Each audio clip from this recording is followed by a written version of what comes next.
Hey everyone, this is Dr. B from Steps to the Future. This evening, I have a fantastic program for you. We're going to have an opportunity to talk to folks that are current college students to see how they are dealing with college during the time of COVID. So stay tuned, and I look forward to seeing all of you in about 30 seconds.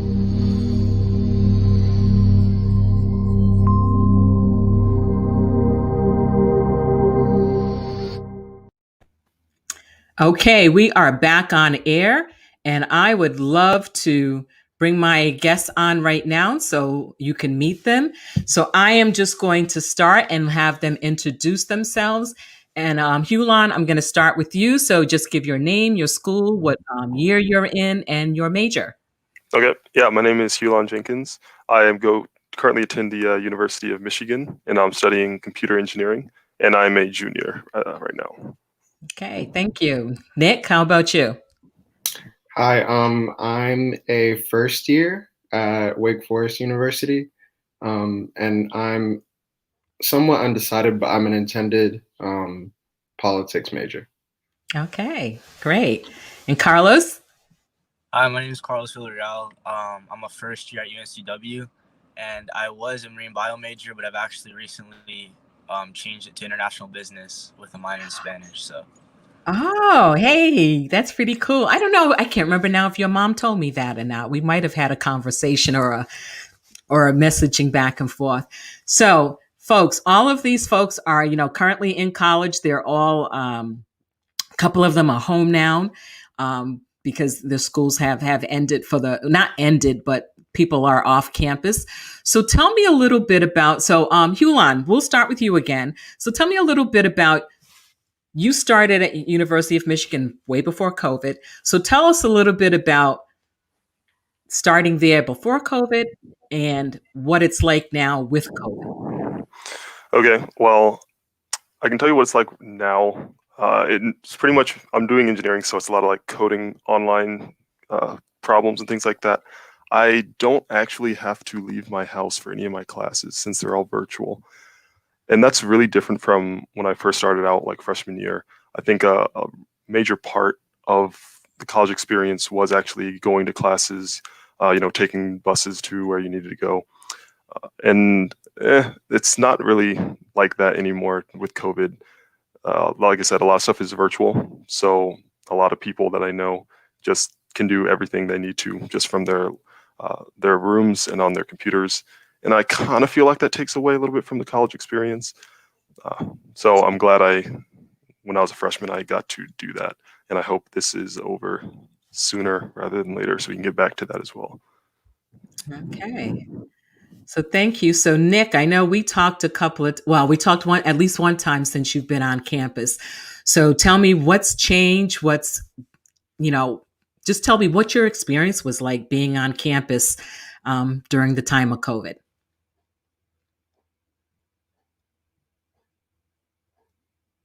Usual experience.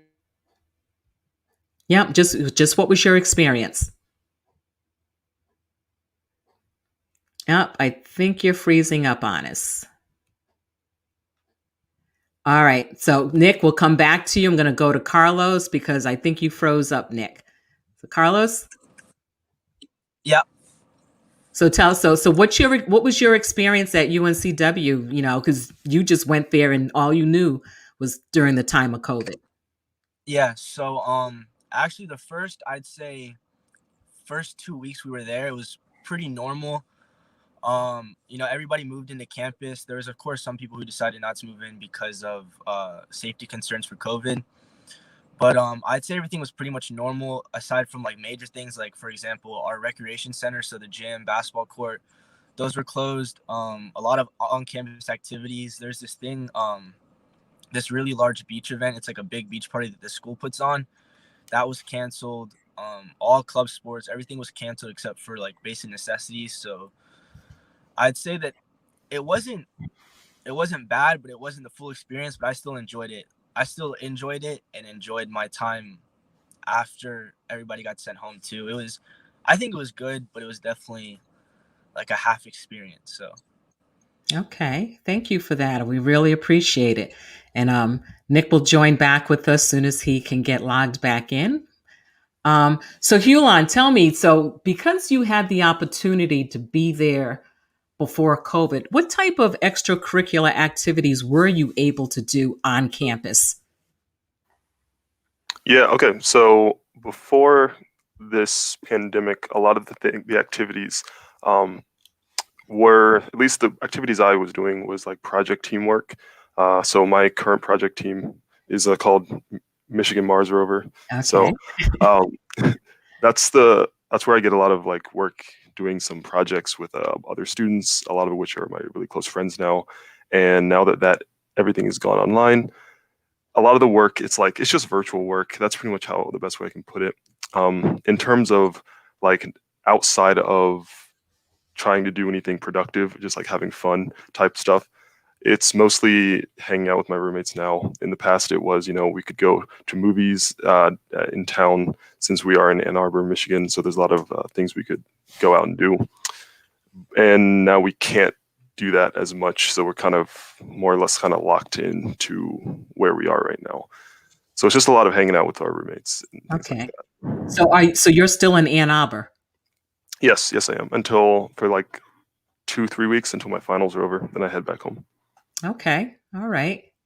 So we're going to go back to Nick because he got disconnected. I know, technology, have to love it. So Nick, that question that I had asked Hulon and Carlos earlier.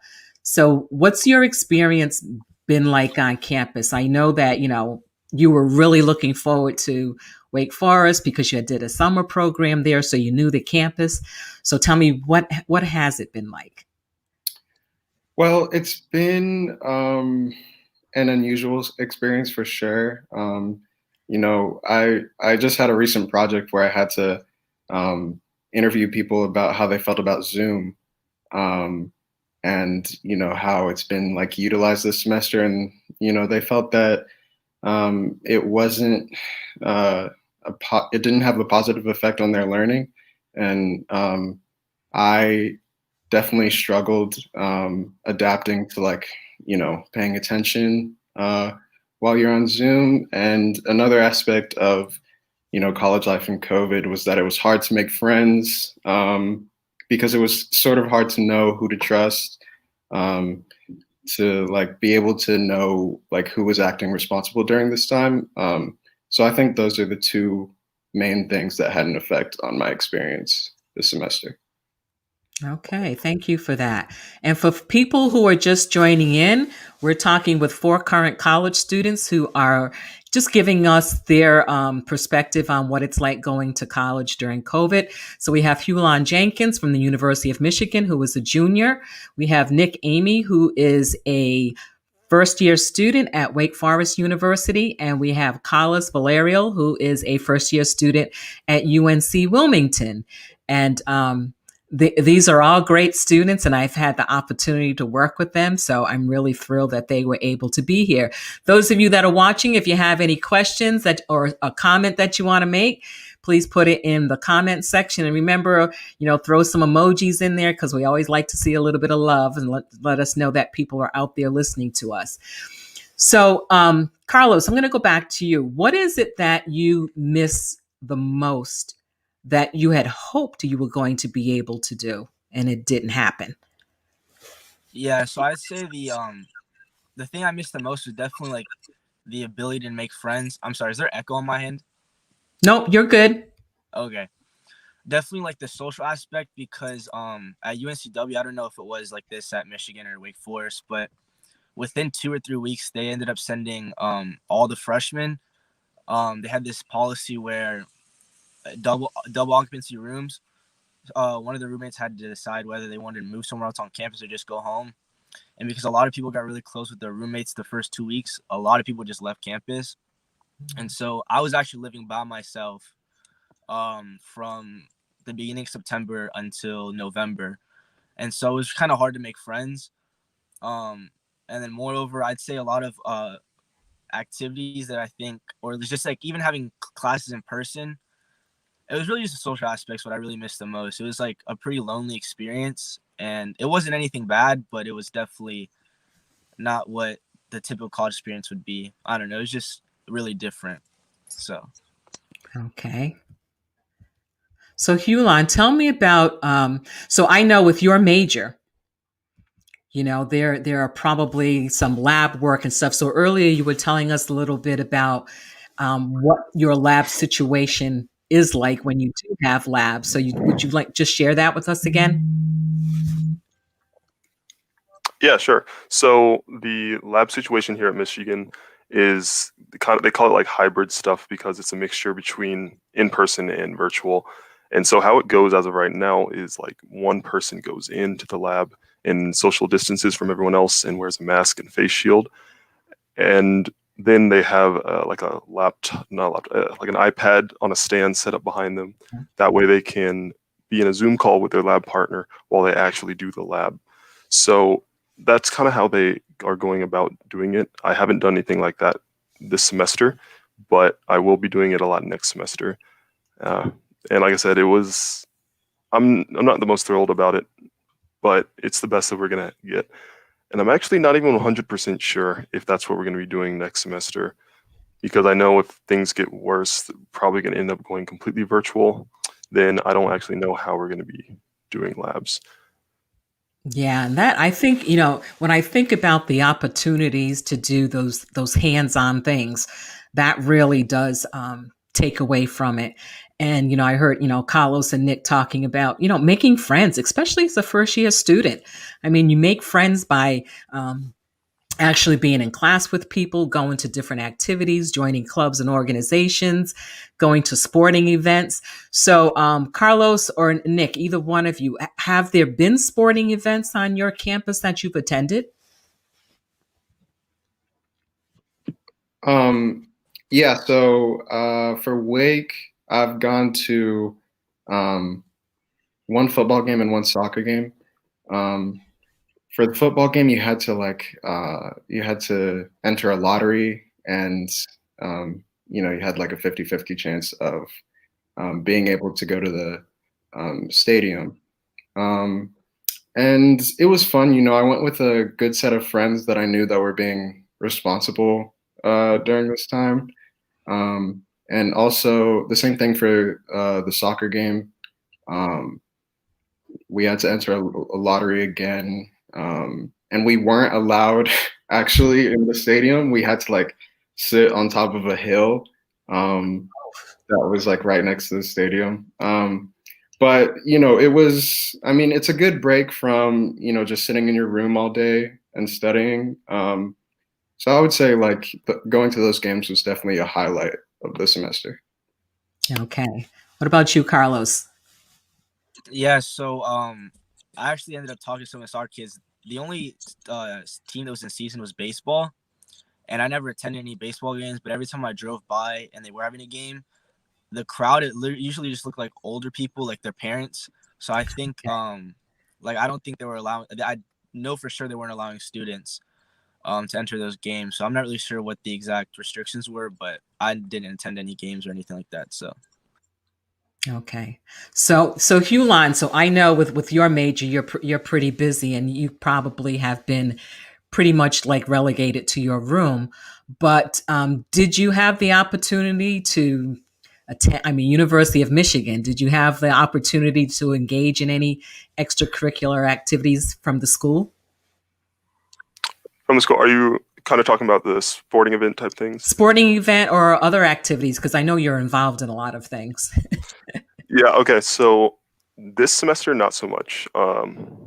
Actually, pretty much since COVID, not really. I know, like, talking about sporting and like football and stuff like that, they don't even allow us to go into football games anymore. Okay. Kind of a little bit happy because we suck this year, so it would have been a waste of our time, kind of. But yeah, they like canceled all that kind of stuff. Okay. Yeah, but that's pretty much how it's been. No, I haven't really participated in too much this semester. I've been kind of just grinding it out here. Okay. So because I know you're in the National Society for Black Engineers, is that something where has there been any online activity with that organization? Yeah. So with Nesby, what they did is they have started having meetings the same time they normally did, but it's just virtual Zoom meetings. and so they have like the same, or as best as they can, like the activities that we normally do in in-person meetings, but it's completely online. That way we can kind of still talk and do things like that, but it's definitely not as I guess engaging as it used to be. Right. But they're doing their best. Yeah, because I know you had did quite a bit of work with that association. So just tell us a little bit. So for people who aren't familiar with that organization, just tell us a little bit about it. About NSV. So National Society of Black Engineers, they have a bunch of chapters all over the country and end up for a bunch of different schools. And I'm a member of the chapter in University of Michigan, and they have a lot of events where they help young engineers either like get jobs or network with people who are in really good positions. That's some of the stuff they do. They also have a lot of social activities where we pretty much can like, go play sports sometimes, or they have like trivia nights, game nights, things like that, friendly competitions. It's just like a really friendly environment for an engineer, especially Black engineers, to kind of be with others that like share the same mindset, kind of thing. So it's really nice, and I appreciate it. It actually helped me get my first internship.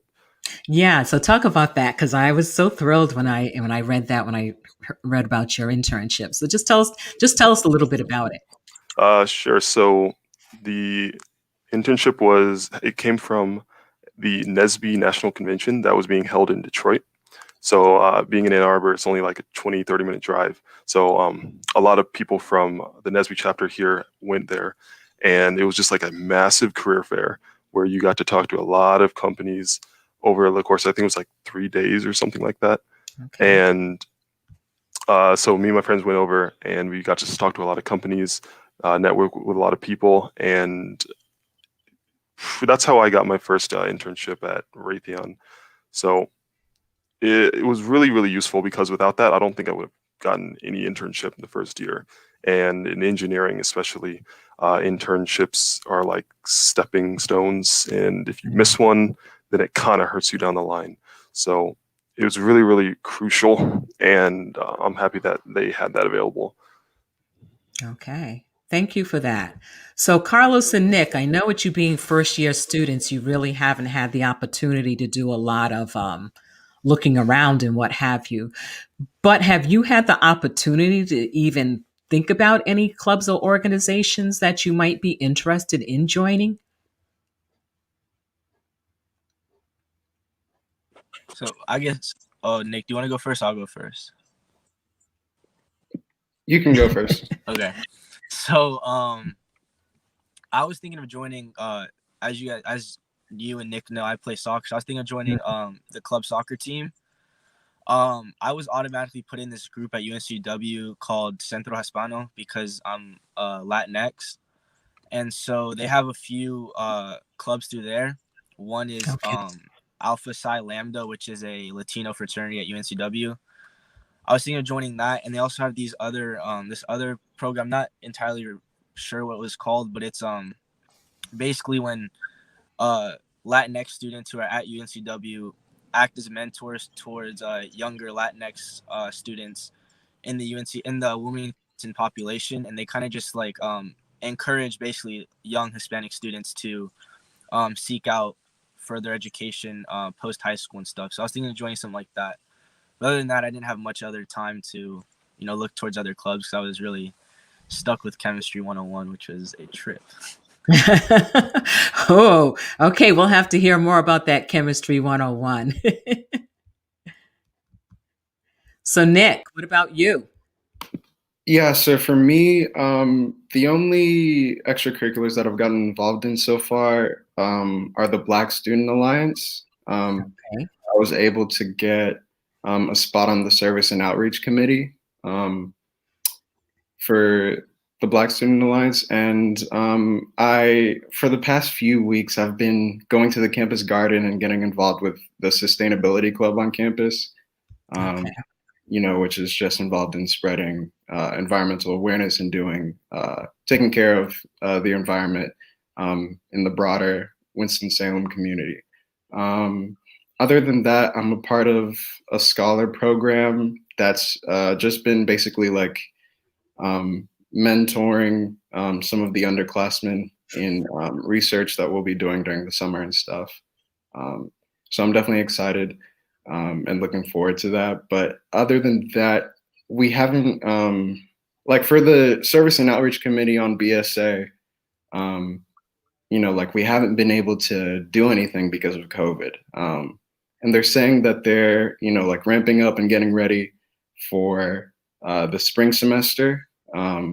So I hope that, COVID gets better and that restrictions are lessened on us so we can get to work.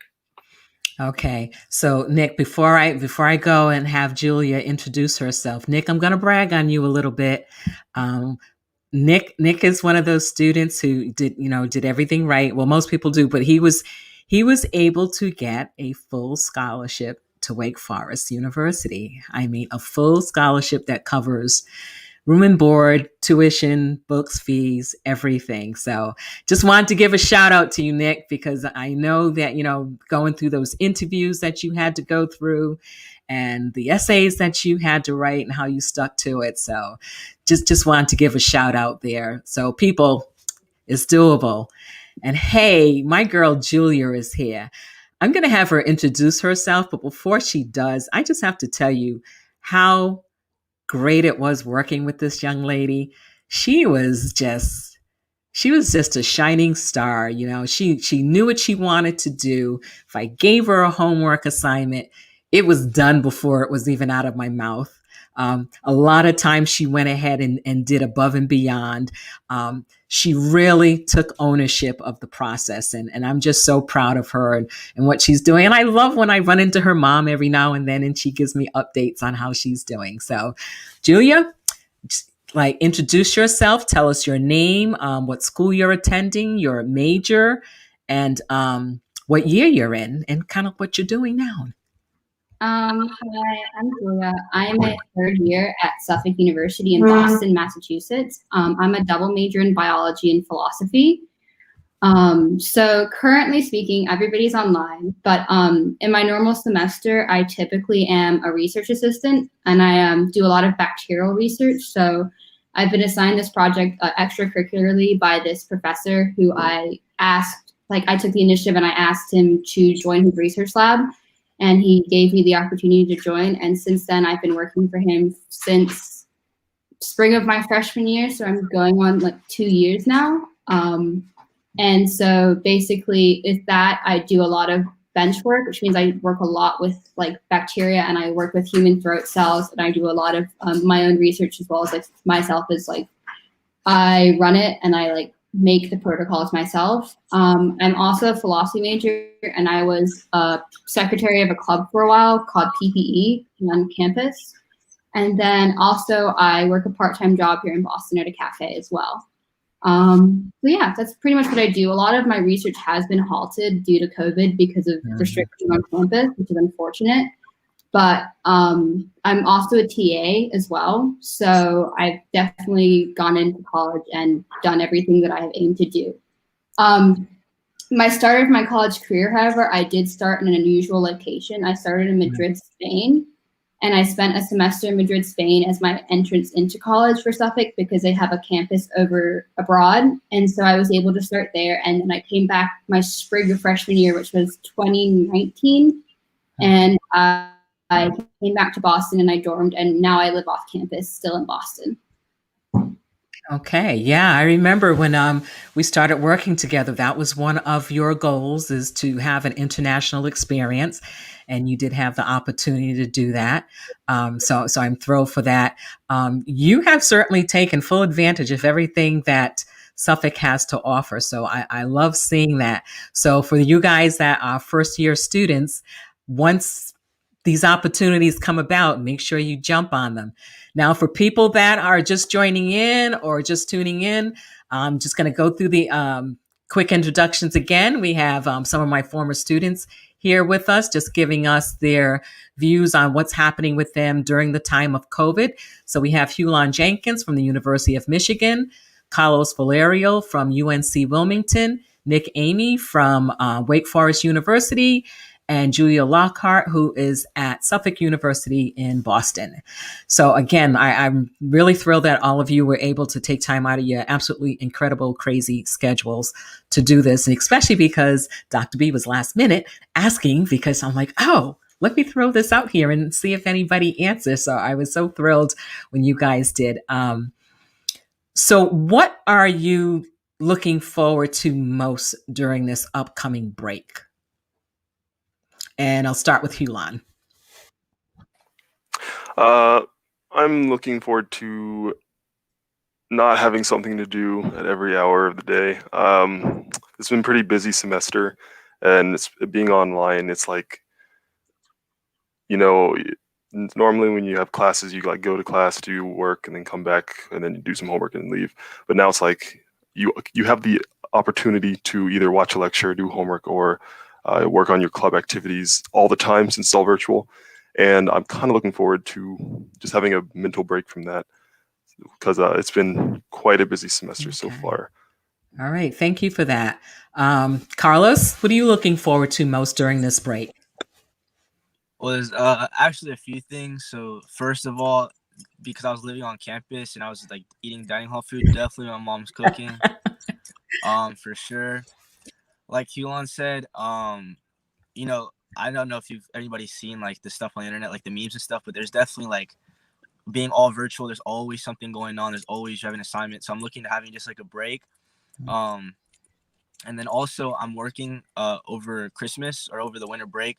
So I'm hopefully going to go back to school with more money than I had. So that'll be good just to go and, if I want to go buy food or something, if the dining hall is not good or anything. So yeah, just like little things, but definitely looking forward to my break. So. Okay. Thank you for that. So Nick, how about you? What are you looking forward to over a break? For me, a couple of things like reconnecting with some of my friends back home, but also reflecting back on this past semester and trying to see how I can better utilize my time, because I know that, being virtual it kind of stops you from being productive sometimes. So I definitely need to, try to develop a schedule that will keep me on task instead of, opening a bunch of different tabs on my computer and getting distracted. And the last thing is that I'll be spending a good part of this break coming up with a research question that I'm going to work on this summer. So I'm definitely excited for that.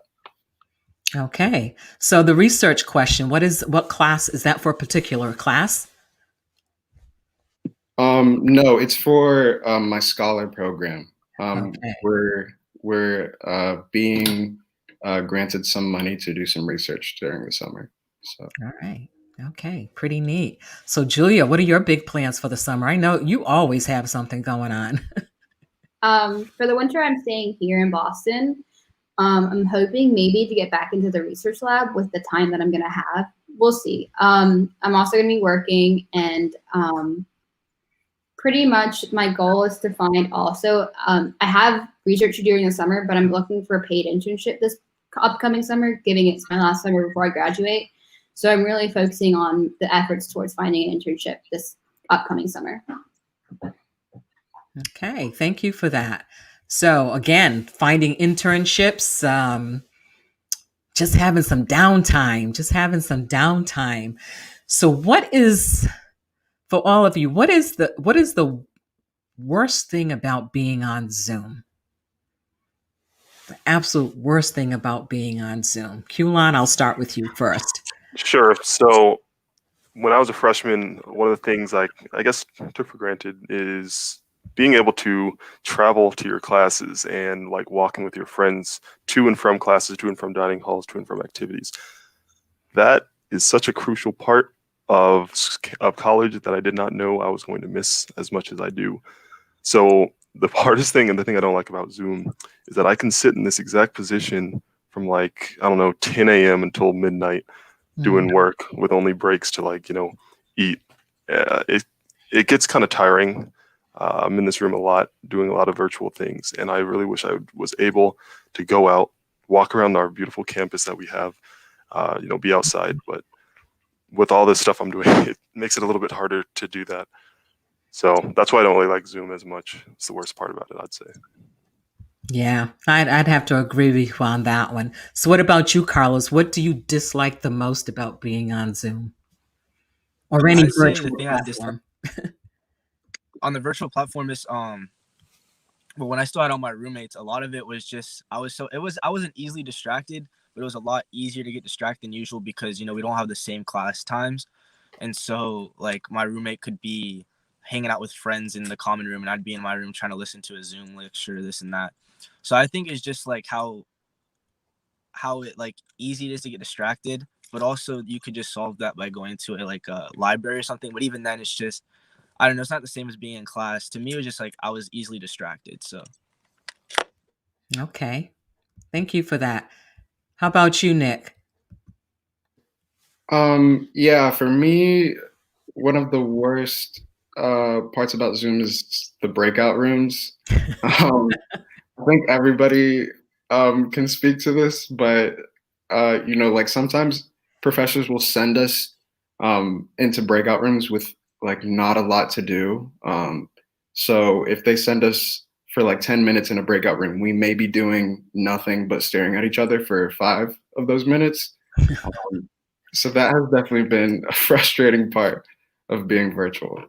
Yeah, I guess that could be. I'm fortunate this year to be teaching again at Providence College, and I'm actually the college supervisor for 19 school counseling interns.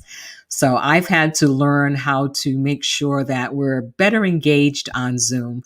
So I'll remember what you said about breakout rooms, but when they go into breakout rooms, they have something that they have to work on, because it wouldn't be fair to them to send them into a room without something to do.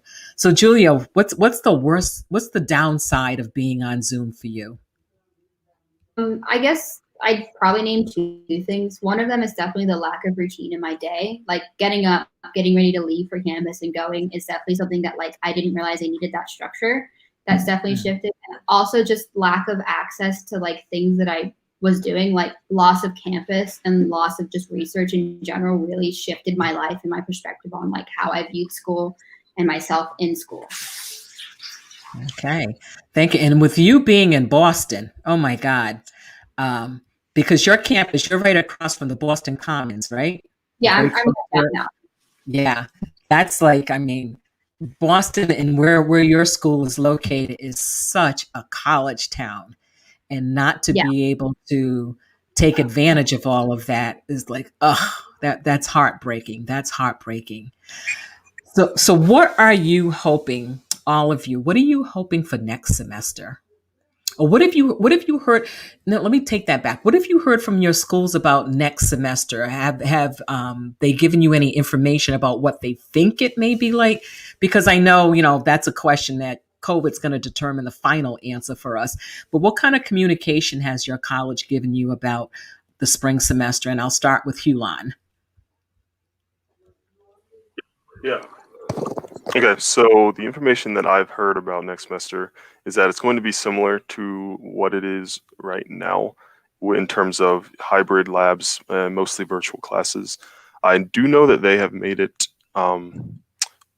pass fail, so that like since I think they had a lot of people that were upset about the virtual learning not being as valuable as good as before. So they made it so that you can opt to just pass fail the class. If you are getting a passing grade, you can kind of just like mask what the actual grade would be and you just get a P for pass. And if you fail it, then it says like no COVID. So you don't actually fail. You can kind of like retake it next semester or the semester afterwards.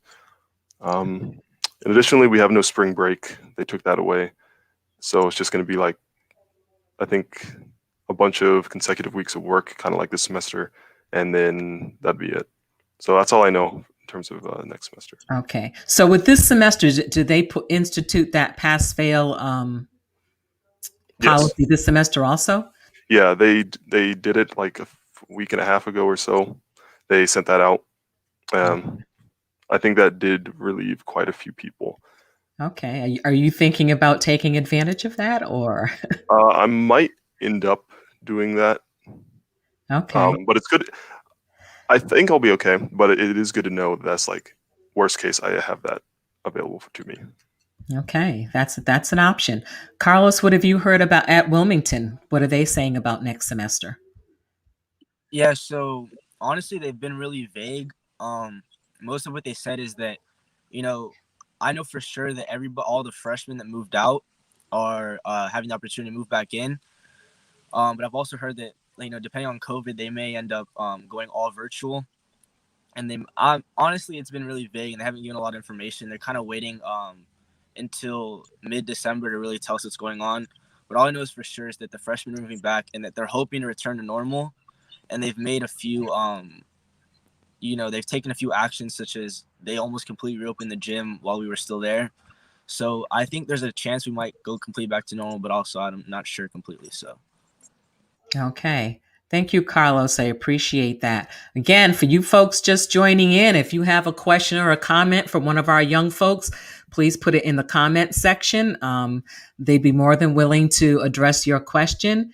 So, Nick, what have you heard so far from Wake Forest for next semester? Yeah, kind of like Carlos, Wake Forest has been kind of unclear with what they plan for next semester. I know that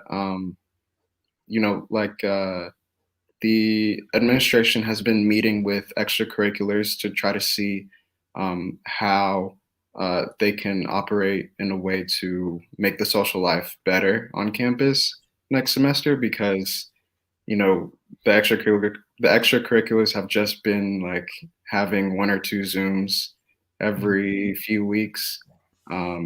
So yeah, that's all I know about next semester. Okay, that's par for the course. And you, Julia, what are you hearing at Suffolk? Suffolk has declared that most classes are going to be online. They're working their best to make most things possible to be hybrid for the freshmen, because one of their big draws for people, and especially freshmen, is the fact that we have a downtown like campus and living. And so the loss of a campus is really big hit for Suffolk. So they're really focusing on getting the freshman classes to be hybrid. So a lot of freshmen are they're splitting it half and half. So like half are going to be online and half are going to be in person, and they'll switch based on the week. But personally, all my classes are online. They really focus on ensuring that freshmen can remain on campus as long as possible, as long as the situation isn't too dire, as well as they've gotten rid of our spring break and we're starting a week later in our semester because of it. Okay. Yeah, that's what I'm hearing, from a lot of schools, that people are losing out on spring break. And then also the semesters are starting later, the spring semester, to give people time, I guess, to either self-quarantine or whatever they need to do before they go back to campus. So for all of you, because you've been so patient and so good, and, again, I really appreciate you doing this. What is one piece of advice that you would give to a rising high school senior or a current high school senior, COVID, pre-COVID? What one piece of advice would you give them about this whole college admission process, and what they should be doing or should not be doing, or should be thinking, not be thinking? Because, right now seniors are so up in the air because they don't get to visit campuses. They can't do a lot of the things that they hope to do. So what one piece of advice would you give them? And Hulon, I'm going to start with you again. Trying to think back. That was a while ago for me personally. A piece of advice. I'm kind of drawing a blank as of right now. So I just try your best. I'm kind of just drawing a blank at the moment. So I remember with your first year, one of the things that, and we were kind of messaging back and forth, one of the things that you mentioned was finding a group of people to study with. Yes. Okay. Yeah. So when you first join, when you first start going to college, I don't know how useful this information is now in COVID times, but if it wasn't COVID times, forming some sort of study group or people that you can routinely hang out with and do work with, I think significantly helps your grade and your social interactions, and like helps build friendships. So that's like one of the really important things that I would say, instead of just like kind of locking yourself in your room doing all your work and then forgetting about the social aspects of college. So that's one main thing I would push for. Okay. And then, hopefully, if we are still doing everything virtual, maybe that's some way where people can utilize the technology that's out there in order to do those, still have those study groups. So, Carlos, being a first year, well, I'm going to go to Julia first because Julia's also a junior. So, Julia, what advice would you give a current high school senior? Well, I took a gap year. I didn't mention that, but I took a gap year. Yes. And for me, the gap year, because I had applied to all these like North Carolina schools, and I was like, I don't really want to be here. So the gap year for me was an option to see all my options. And I honestly recommend it to a lot of people because I think gap years can help you decide if college is the right choice for you or if it's a stepping stone that you're just doing to please other people or society. I also say like reach for opportunities. I got my research opportunity by approaching my lab professor just in the hallway, and he had no idea who I was. And I reached out to him and I introduced myself and said, "Do you have any openings?" And he was like, "Maybe," and it went from there. So really taking all the opportunities possible is and it's cheesy, but it's true. Okay. I love that you talked about that, Julia, because I think it's so important that people take advantage, because a lot of times what I hear from people, it's like, oh, I want to go to this school because it has a name or people know about it. And I'm always telling students, college is what you make it. You can go to any college and have a fantastic experience if you take advantage of everything that college is offering you. And sometimes, like Julia said, that means stepping out of your comfort zone and going up to one of the professors and saying, "Hey, I'm interested in what you're doing. Do you have any room for me?" So it's really important to learn how to be that advocate for yourself and to go out there and do it. So now I'm going to turn over to my first year student. So Carlos, what would you say to someone starting? If you don't mind, I have like a few pieces of advice. Go right ahead. For the admission process, I'd say when you're looking at colleges, definitely, I had a lot of friends personally who chose to try to go to college with their other friends, if that makes sense. I personally didn't. I would definitely say, high school is definitely like where you make a lot of friends, but college is when you're supposed to kind of branch out and kind of take your first step into the world. So I'd definitely say, like, if you want to, and even though it might not be the most popular, definitely go to a college that you want to go to because of academics, etc. Don't really like follow your friends just because, all my friends are going to ECU. I think I'm going to go to ECU, if that makes sense, And then for freshman, first year, like future first year students, I definitely say one important thing is definitely create structure, especially if I don't see this COVID thing going away anytime soon. So even if there isn't COVID, definitely create structure for yourself. My like first 2 weeks, I had a mental breakdown because I wasn't used to like not having so much structure. And so, something as basic as 3 days out of the week, I have to go to the gym. So you plan your day around going to the gym and stuff. And it like just building some type of structure definitely is useful. And then as Julia said, I would definitely recommend reaching out to your professors. I've made a good relationship with all my professors. And, something as little as just like ask them about research or just like branching out to them can help you in the future. Because I had a few professors, give me extra credit points just because like I was turning in my assignments on time and I reached out to them and stuff. So just definitely like do all the things that seem cheesy, but you should probably end up doing because it'll help you in the long run. So. Okay. Thank you for that. And Nick, what would you add to that? Might be hard going last with that question. Yeah. So, one piece of advice for upcoming first years. One thing that I've found out this past semester is that going to office hours with professors really helps, especially during this time when you don't have a lot of in-person contact and you're just like a face on the Zoom meeting. So going to office hours and getting that one-on-one time with them and being able to ask questions that you may have about assignments or other opportunities has really helped me out this semester. And I think that it would be helpful to upcoming first years. Okay. Thank you for that. Really appreciate it. So, folks, you have it there. You've gotten some great advice from all of these young people who are currently being successful at their respective colleges. Again, for those people that are watching, if you have a comment or a question, please throw it in the chat box and they will answer it. So I am going to ask one last question because I know these guys, I know Julia just got out of work. So she's probably like, oh, please, will she just stop talking so I can just go rest a little bit? And I know Hulon has tons of work to do. And I know these other guys also need to get stuff done. So one last question. How are you taking care of yourself? What are you doing for self-care? Hulon, going to start with you.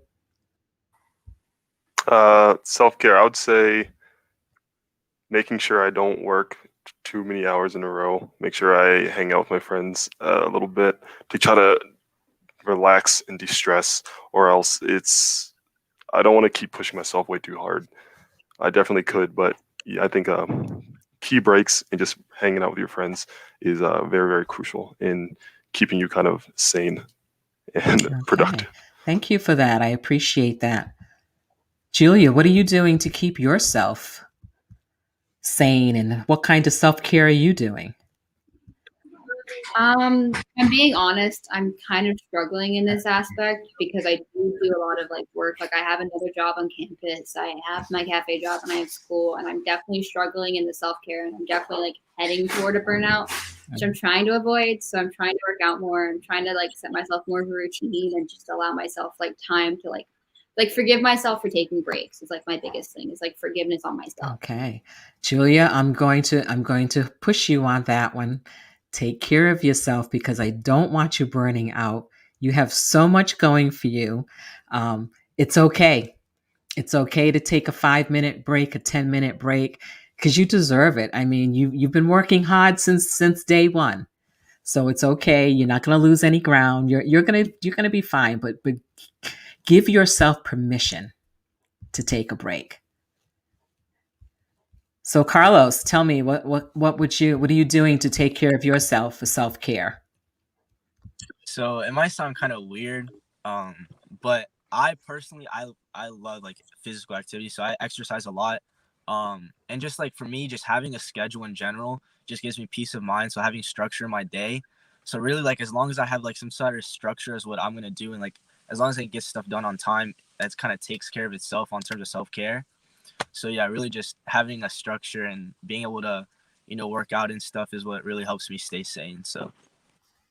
Okay. All right. That's a good thing. That is definitely a good thing. Nick, what about you? Yeah, kind of like Carlos, I've been trying to work out a lot. If it, fits into my schedule. And another thing that we've been doing, my whole writing class has been journaling throughout the semester.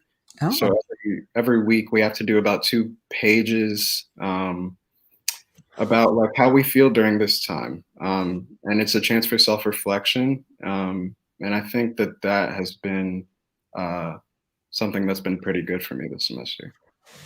All right. That's pretty cool. That is pretty cool. I really appreciate that. Usually at this time, folks, when I get to the end, I usually have a book because I always, you guys, I love to read, and I always like to recommend a book for people to read. But I'm going to do something a little different today, and it has to do with self-care. So just like you guys know, those of you that are from North Carolina, I loved my office downtown. I gave up my office downtown.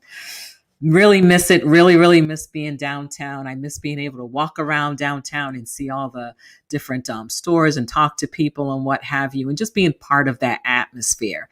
So I walk around here, the neighborhood, but then it was getting boring because it was the same thing. I have not recently, but really gotten into listening to podcasts. So I have quite a few podcasts that I listen to. So I know if I want to walk for an hour or so, I find a podcast that is at least an hour and just go with that. And there was one day I was listening to one, and it was hilarious and sad. It had so many emotions. And I guess I was reacting to it while I was walking. So I was getting these strange looks from people because they probably thought I was a little Looney Tune, but I was listening to a podcast. So that's one of the things I'm going to recommend to people. And in the show notes, after I type this up, I'm going to put in some of my favorite podcasts that I've been listening to. You know, I love Brene Brown and her Unlocking Us. One of my other favorite podcasts is The Good Life Project. That's really good. I like listening to Guy Raz. Let me see. What is the name of his? How I Built This with Guy Raz. It's just so interesting, and there's so many others. I am beyond grateful for all of you for joining in this evening, because I know your lives are busy and your lives are crazy, and you're just trying to figure out getting from point A to point B some days. And like I said, I know Julia just got off work, and I really appreciate her taking the time to come on. So I'm just going to remind the audience out there to make sure that you are here next week for college conversations, or it may be career conversations. I'm branching off a little bit where I'm just focusing on people talking about their careers. You always have the opportunity to subscribe to my newsletter, and this is the URL here, so you can subscribe to the newsletter. And you can also subscribe to my YouTube channel and look at all our videos. And this is the link to my YouTube channel, which will also be in the show notes. So I really, again, I want to thank these young folks for being here, for taking time to share this information. And for those of you that are watching this and you watch it on the replay, make sure you let me know it's a replay. And also make sure you share this with students who are thinking about going to college, because they need to understand some of the things that are going on during COVID times. And like I said, we hope, you know, it probably will be here next semester, but we're hoping that things get back as close to normal as possible. So again, this is Dr. B. Sorry, I don't mean, I know you're trying to close. Go. That's fine, Julia. Go ahead. Some more on that question you said about what you'd recommend to college freshmen or like people applying. And I wanted to say one thing because I thought it was really important with my experience. I would say if you want to get out of your state, that there's a lot more options than you'd assume, because private colleges are actually a lot cheaper than the price tag says. And I wanted to say that because when I started my search with Dr. B, I didn't look at any North Carolina colleges. And I felt like that was important because I know a lot of people that she works with are very state bound. And I don't think that you should feel that you have to be, because there's a lot of opportunities for all my scholarships are academic based. And I have paid less than in-state tuition to go to somewhere in Boston, for instance. Julia, I really thank you for saying that, because that is such an important piece as people are looking at colleges, that sticker price is not always the price people pay. So go ahead, apply, but do your research. Really do your research. See what kind of scholarships are available at your particular college. Because one of the most asked questions that I receive from people is, how do I get scholarships? How do I get scholarships? And I don't think a lot of folks realize that the majority of your scholarship money comes from the institution that you're attending. So you really have to pay attention to who gives what kind of merit aid. And there's all kinds of information out there. And if anyone is interested in a spreadsheet that will help them look at colleges and see what percentage of merit aid they give to students, let me know and I'll send you that link. Julia, thank you for saying that. Does anybody else have any last words they'd like to share with the audience? I mean, I love it. I love it, Julia, that you said that. Thank you so much.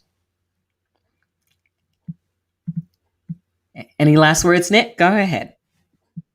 Yeah, I just wanted to say to everybody watching this, please go out and tell your friends about Dr. B. She's a miracle worker. She is, if not the determining factor, then one of the factors that helped me get my scholarship. I definitely couldn't have done it without her help. And yeah, she will. If you guys have kids that are applying right now, get them to Dr. B, because she'll get them to where they want to go. Thank you so much for that. I really appreciate that endorsement. That's pretty neat. We had fun doing that. And the folks that served as your mock interview committee are always asking how you're doing. I said, he's hanging in there. He's doing great. He's still there. So thank you for that. Thank you for that. Any other last words before we sign off officially? I would like the same thing Nick said. Dr. B is Nice. definitely a miracle worker. If not for her, I would have gone to college, but I don't know if I would have gone where I wanted to go. So, definitely trust in Dr. B. She knows best. So, yeah. Well, thank you for that. I just want to say that each one of you did the work. You're all where you are because you earned it, you worked for it, and you just let me be part of the journey. So I thank you all for that. I thank you all for being here. And you know me, I once you're one of my kids, you're always one of my kids. So I'll be bugging you every now and then saying, how you doing? How's it going? And for those of you that aren't on LinkedIn yet, get on it, because I think it's going to be a great networking opportunity for you. Hulon told us earlier about, his experience in using that. And you know what? Once you get on LinkedIn, link up with each other, connect with each other, stay in touch. You never know what kind of connections that you may get out of this from one another. So again, thank you everyone for being here this evening. Thank you for our audience. Thank you for the people that are going to watch this on replay. I really appreciate it. And I'm just going to go through the lineup one more time. We have Hulon Jenkins with us from the University of Michigan, Carlos Villarreal, who is a first-year student at UNCW, UNC-Wilmington, Nick Aime, who is a first-year student at Wake Forest University, and my girl, Julia Lockart, who is a junior at Suffolk University in Boston. So everyone, take care. This is Dr. B from Steps to the Future, and I will see you next week. And guys, you can just stay on for half a second after I end this. Thank you so much, folks. Take care.